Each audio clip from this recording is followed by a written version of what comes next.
Anies siap maju Pilpres 2024, waspada pendukungnya ingin rebut kekuasaan dan mengusir anti khilafah. Seandainya Anies itu berhasil dicapreskan, itu pasti akan Pilpres 2024 itu pasti akan kembali pertebaran jualan ayat dan mayat, dan mungkin lebih keras lagi. Gubernur DKI Jakarta Anies Baswedan mengaku siap untuk maju sebagai calon presiden untuk pemilu 2024 mendatang. Anies pun merasa percaya diri karena sejumlah survei menempatkan dirinya di posisi teratas. Kita butuh kekuasaan, kita butuh negara, pun sama yang dirasakan oleh sahabat-sahabat kami di HTI. Ini artinya apa? Kita butuh kekuasaan, kita harus raih dan harus rebut, saudara. Anies menang atau kalah ketika dicapreskan, itu saya tidak bisa membayangkan bagaimana kehidupan umat Rasulullah di Indonesia. Khilafah harus bisa tumbuh dan negara kita. Kenapa? Khilafah dari Allah. Khilafah dari Allah yang memakai syariat Allah. Kalau mereka tidak setuju dengan itu, keluar dari bumi Allah Subhanahu wa taala.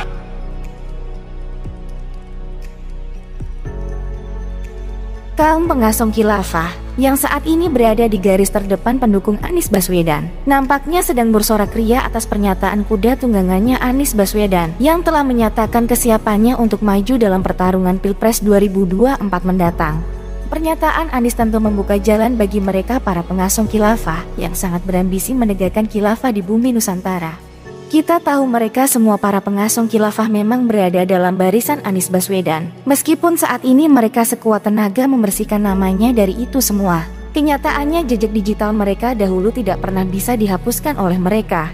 Salah satunya adalah si pentolan ormas terlarang HTI Djapar Eka Jaya. Dialah yang hampir membuat kerusuhan di depan gedung KPK saat Anies Baswedan dipanggil untuk dimintai keterangan. Dia juga yang meminta bendera HTI dicopot dalam acara deklarasi Anies Baswedan yang diselenggarakan oleh para kaum radikalis hingga mantan napi teroris. Sekuat apapun dia sekarang mencoba menghapus itu semua, namun jejak-jejak digitalnya pun akhirnya terbongkar juga. Seperti berita yang pernah beredar sebelumnya, bahwa relawan Anies ingin rebut kekuasaan dan usir anti khilafah dari Indonesia. Ternyata berita tersebut berasal dari sebuah video Djapar Eka Jaya yang berceramah di hadapan simpatisan ormas terlarang pada tahun 2018.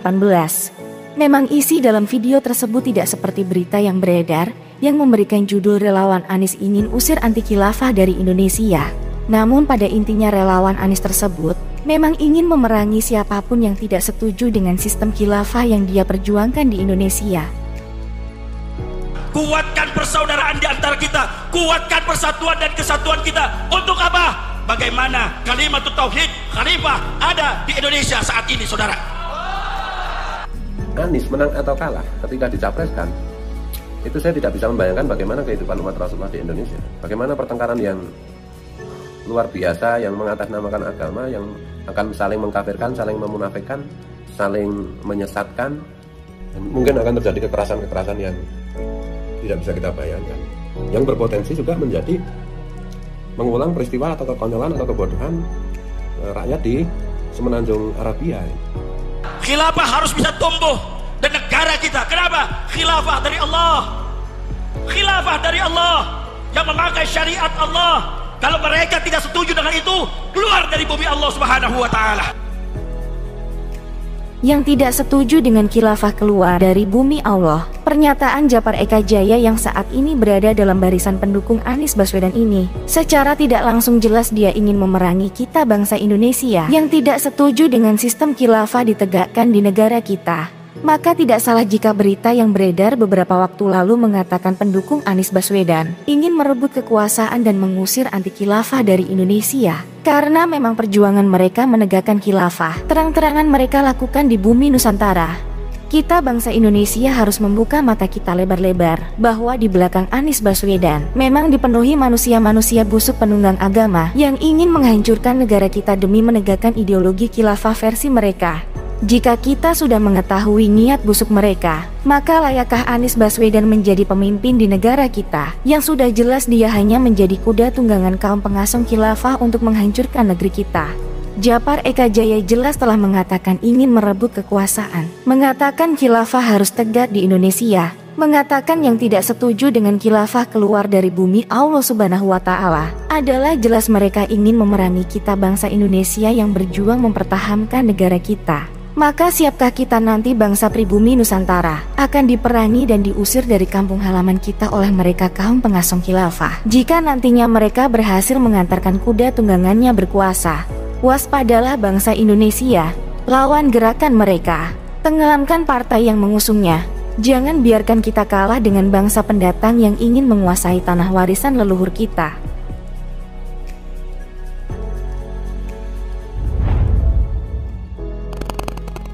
Jawaban elegan dari Gus Rifkil Muslim ketika Kadrun membulinya sebagai suami lemah dalam membela kehormatan istrinya. Coba sekarang kita yang laki-laki sini saya balik semua ke jenengan. Sebagai seorang laki-laki, sebagai seorang suami yang itu istrinya dihina, dicaci maki sedemikian rupa dalam kondisi hamil. Ini kalau udah bab istri guys, gue jadi umpamanya ini kan pasti ada suaminya gitu. Nah suaminya gimana itu? Suaminya gimana itu? Tentunya perasaan kita sudah meledak-ledak, tapi dengan kesabaran istri saya mengatakan keresane, saya mencoba meredam amarah saya, dan saya tetap menggunakan akal pikiran yang sehat, walaupun hati panas, kepala tetap harus dingin. Nah ini suaminya cuma nge-tweet gini nih, saya tunggu itikat baiknya dari Bunda nih. Ya Allah, iya, jangan sampai jadi laki-laki dayus gitu. Mudah-mudahan Gus siapa tadi itu ya, suaminya nggak jadi laki-laki dayus. Saya pikir semua laki-laki di dunia ini ketika istrinya dihina, apalagi dengan kondisi yang hamil, saya pikir semua emosi, tapi bagaimana kita mengelola emosi kita tetap menggunakan akal pikiran yang sehat. Kasus penghinaan kepada Ning Imas Watimatusara oleh Eko Kuntadi sepertinya memang tidak akan berlangsung lama. Eko sudah sowan ke pesantren Lirboyo dan telah meminta maaf serta mengakui kesalahannya. Dari pihak Ning Imas dan pesantren Lirboyo, masai kita itu pun telah memaafkan Eko dan sepertinya memang tidak akan dibawa ke jalur hukum. Banyak dari kita mungkin yang kecewa, tapi memang itulah indahnya sifat para ulama kita, yang lebih mengedepankan islah daripada harus berlarut-larut menyimpan amarah. Makanya, terima nggak terima, kita harus menghormati keputusan Ning dan Gus kita tercinta. Dari awal, kasus penghinaan Eko Kuntadi ini memang begitu panas dibicarakan. Bukan hanya warga Nahdiyin saja, banyak dari kelompok sebelah yang biasanya menyerang NU dan ulama-ulamanya. Mereka pun tiba-tiba mendadak NU di media sosial mereka. Provokasi-provokasi pun gencar didengungkan oleh mereka, dengan tujuan musuh mereka yang sedang bermasalah dengan ulama NU tersebut bisa diseret ke dalam penjara. Kalian pikir mereka tulus mendukung NU dan ulamanya yang sedang dihina? Tentu tidak. Lihat saja sebentar lagi, NU akan dibully habis-habisan oleh mereka karena membiarkan Eko Kuntadi lepas begitu saja.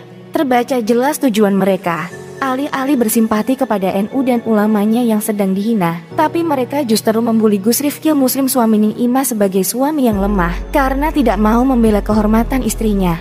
Salah satunya seperti yang dilakukan oleh si WNI keturunan Ali Ridho ini. Alih-alih membela Ning Imas, si WNI keturunan yang biasa dipanggil Babe Aldo ini malah justru membuli suami Ning Imas sendiri, Gus Rifkil Muslim.